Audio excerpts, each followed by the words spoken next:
آپ کسی کو کسی بیماری میں پرہیز بتاؤ کہ یہ نہیں کھاؤ, وہ کہتا ہے میں اس پر عمل نہیں کر سکتا, دعوتوں میں تو جانا پڑے گا اور نان تافتان تو کھانے پڑتے ہیں, وہاں کولڈ ڈرنک بھی ہے, وہاں رس ملائی بھی ہے, اور وہاں یہ بھی ہے, اور وہاں وہ بھی ہے.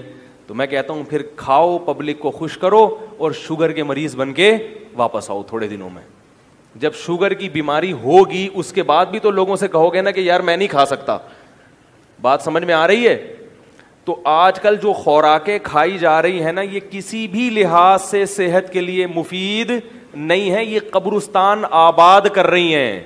جو دعوتوں میں کھلایا جا رہا ہے آج کل, اس کا صرف قبرستان کو اور گورکن کو فائدہ ہو رہا ہے, ملک اور قوم کو اس کا کوئی فائدہ, بولتے کیوں نہیں بھائی, نہیں ہو رہا. کیا کھلایا جاتا ہے؟ کم سے کم درجے کا جو کھانا ولیموں میں اور دعوتوں میں ہوتا ہے وہ ہے نان. قورمے کے ساتھ کیا ہوتا ہے؟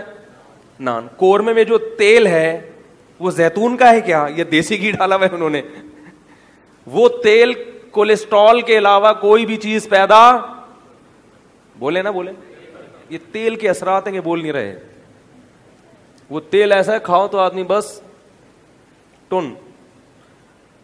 یہاں ہمارے محلے میں ایک صاحب رہا کرتے تھے, بلڈ پریشر کے مریض, ہر وقت گھر میں پھڈا, کبھی کسی بات پہ ان کا میٹر گھوم گیا, کبھی لوگ ان کے بہن بھائی پریشان ہمارے پاس آتے تھے, یار بھائی کا کیا رہے ہیں. میں نے کہا جب بلڈ پریشر کا مریض ہے تو چھوڑ دو اپنے حال پہ. وہ مانتے تھے کہ بی پی ہائی ہو جاتا ہے ان کا, تو پھر چیزیں اٹھا کے پھینکتے ہیں.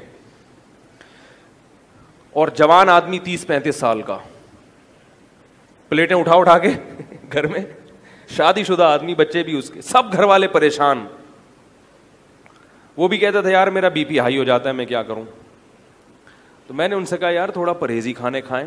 کہتے ہاں پرہیز تو چلتا ہے, دوا کھاتا ہوں. ایک دن کیا ہوا, لائٹ گئی ہوئی تھی کراچی میں, اس زمانے میں لوڈ شیڈنگ ہو رہی تھی, 1 یا 1:30 بجے کا ٹائم تھا, لائٹ نہیں تھی. تو ہم بھی گھر سے باہر نکل کے تھڑے پہ بیٹھ گئے, تھوڑا انجوائے کریں, ہوا خوری کریں. تو دیکھا کہ وہ کہیں سے آ رہے ہیں پینٹ شرٹ پہنے ہوئے اور چمکے جیسے دعوت سے آتا ہے نا کوئی آدمی. میں نے کہا خیریت؟ کہہ رہے ہیں یار وہ شادی تھی اس میں گئے تھے. میں نے کہا ابھی آپ مرغ و مسلم کھا کے آ رہے ہو, قورمہ بھی پھوڑا ہوگا تسلی سے, بریانی بھی, بیف بریانی پھوڑی ہوگی آپ نے, اس کے بعد میٹھا بھی پھوڑا ہوگا, اور ماشاءاللہ تھے بھی گول, اور اب آپ بغیر واکنگ کے آپ فوراً جا کے کیا کرو گے؟ سو جاؤ گے. میں نے کہا آپ کسی دن دھماکے کے ساتھ پھٹ جائیں گے, اخبار میں آئے گا کہ خودکش دھماکہ ہوا ہے, حقیقت میں خودکش دھماکہ نہیں ہوا ہوگا, آپ کے پھٹنے کی آواز ہوگی. وہ بی پی ہائی ہوا ہے, شوگر ابھی شوگر کی بیماری ابھی انتظار کر رہی ہے کہ کب حملہ کروں میں, اور رات کو 1:30 بجے کھانا کھا کے, وہ بھی مرغ و مسلم. اس وقت تو اگر کھچڑی بھی کھاؤ گے تو ہضم نہیں ہوگی بھائی, اور کھا کے فوراً سو رہے ہیں. پھر اٹھیں گے اپنے 9 بجے 11 بجے, فجر بھی نہیں ہے, 11 بجے اٹھے پھر چلے گئے. تو یہ کس کو خوش کرنے کے لیے کر رہے ہیں؟ رشتہ داروں کو.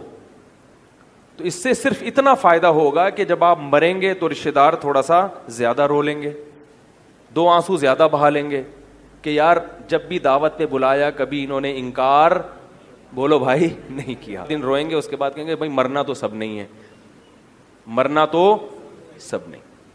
تو جب تک آپ پبلک کو ناراض نہیں کرو گے, نہ آپ دین پہ چل سکتے ہو نہ دنیا پہ. میں یہ نہیں کہہ رہا کہ پبلک کو ناراض کرنا ثواب ہے, بعض چیزوں میں آپ کو مضبوطی دکھانی پڑے گی. پبلک کے حساب سے نہ چلیں, اپنے آپ کے حساب سے پبلک کو چلائیں. سمجھ میں نہیں آ رہی بات؟ میرا خیال پہلی بات تو سب کے لیے کر رہا ہوں میں, صرف اپنے لیے نہیں. آج بہت سے لوگ کیا کرتے ہیں, میں دیکھتا ہوں ہر دوسرے دن کسی ولیمے میں جا رہے ہیں. سیزن چلتے ہیں نا بھی, عید کے بعد شادیوں کا سیزن, تو آج ہماری فلانی کی شادی, آج فلانے کی شادی, آج فلانے کی شادی, آج فلانے کی, جا رہے ہیں. ان کو بھی میں دیکھتا تھا ہر 2 دن کے بعد کسی نے, بڑی فیملی تھی, ہر 2 دن کے بعد کسی نہ کسی کا ولیمہ ہے اور جا رہے ہیں وہ. تو پہلی بات تو یہ آپ یہ طے کریں کہ قریبی کون ہے اور دور کے, بولو بھائی, کون ہے. بہت قریبی رشتہ دار, ان کا حق زیادہ ہے, اس میں تو آپ کو جانا ہی پڑے گا. جیسے بھائی کی شادی ہے تو وہاں تو انکار کوئی بھی نہیں کر سکتا نا. اب اس کا میں طریقہ بتاتا ہوں کہ وہاں کرنا کیا ہے آپ نے, کہ رشتہ داری بھی نہ ٹوٹے اور آپ مرے بھی ٹائم پہ اپنے. سمجھ میں آ رہی ہے؟ مرے بھی ٹائم پہ. ویسے تو ہر ایک نے ٹائم پہ ہی مرنا ہے, لیکن ہمیں وہ ٹائم تھوڑی معلوم ہے, ہم کیوں اس کو جلدی کروائیں بھائی. تو مرے بھی ٹائم پہ اپنے حساب سے. انسان کی جو نیچرل عمر ہے وہ تو 80 سال 85 90 اتنی تو چلا لیتا ہے انسان بڑے آرام سے. حکیم سعید صاحب تھے, وہ کسی کی دعوت اور ان چیزوں سے متاثر نہیں ہوتے تھے. 78 سال کی عمر میں 2 گھنٹے ٹینس کھیلتے تھے وہ. حکیم محمد سعید شہید کا نام سنا ہے نا آپ لوگوں نے. 78 2 سال بعد 80 سال کے ہونے والے تھے, اور 2 گھنٹے کیا کھیلتے تھے روزانہ اس ایج میں. کوئی دانت گرا ہوا نہیں تھا, ایسی بہترین فٹنس. یہ جم جا کے نہیں ہوئی تھی, یہ خوراک پہ کیا تھا بولو, کنٹرول, اور ایکسرسائز وغیرہ یہ سب چیزیں. اور اتنے کام انہوں نے زندگی میں کیے ہیں کہ انسانی عقل حیران ہوتی ہے کہ ایک شخص 24 گھنٹے میں اتنے سارے کام کیسے نمٹاتا ہے.